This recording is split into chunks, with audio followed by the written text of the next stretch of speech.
পুৱতি তৰা ধাৰাবাহিকখনৰ আজি নিশা আহিবলগীয়া এপিছডৰ প্ৰম' বৰ্তমান মুকলি হৈছে আৰু আজিৰ প্ৰম'ত আমি দেখিবলৈ পাইছোঁ ধাৰাবাহিকখন হ'বলৈ গৈ আছে বহুত বেছি ইণ্টাৰেষ্টিং। বাৰু আপোনালোকৰ মাজত কোনে কোনে পুৱতি তৰা ধাৰাবাহিকখন চাই খুবেই বেছি ভাল পায় মোক জনাবলৈ নাপাহৰিব। আজি এপিছডৰ প্ৰম'ৰ প্ৰথম ভাগত আমি দেখিবলৈ পাইছোঁ নিভানৰ মাকে অনুক কৈ আছিল, তুমি বোলে আজিকালি গাড়ী চলাইহে ঘৰ চলোৱা, এতিয়া বিয়া হৈও গাড়ী চলাই নিজৰ ঘৰ চলাবা নে তোমাৰ ঘৰ চলোৱাৰ দায়িত্ব নিভানৰ হাততে এৰি দিবা। তেতিয়া আমি দেখিবলৈ পাইছোঁ অনুৱে কথাখিনি শুনি মাকৰ পিনে ঘূৰি চাইছিল। তাৰপিছত আমি প্ৰম'ত দেখিবলৈ পাইছোঁ বিন্দুৱে দেউতাকৰ ওচৰত আহিছিলে, দেউতা এই দাদা ক'ত? তেতিয়া আমি দেখিবলৈ পাইছোঁ দেউতাকে বিন্দুক কৈছে আছে ক'ৰবাত ইয়াতে।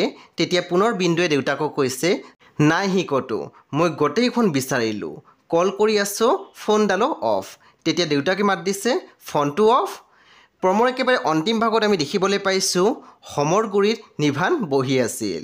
সেই বন্ধু বান্ধৱীসকল আপোনালোকে কি ভাবে, অনু আৰু নিভানৰ বিয়া হ'বনে আৰু বেদু আৰু প্ৰিয়মৰ বিয়াখন হ'বনে নাই? আপোনালোকে বাৰু কি ভাবে মোৰ কমেণ্ট ছেকশ্যন লিখিবলৈ নাপাহৰিব।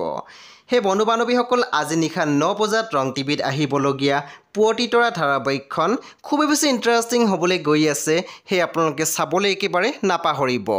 পৰৱৰ্তী আপডেটৰ বাবে আপোনালোকে মোৰ চেনেলটো ছাবস্ক্ৰাইব কৰি কাষত থকা বেল আইকনৰ টিপি দিবলৈ একেবাৰে নাপাহৰিব।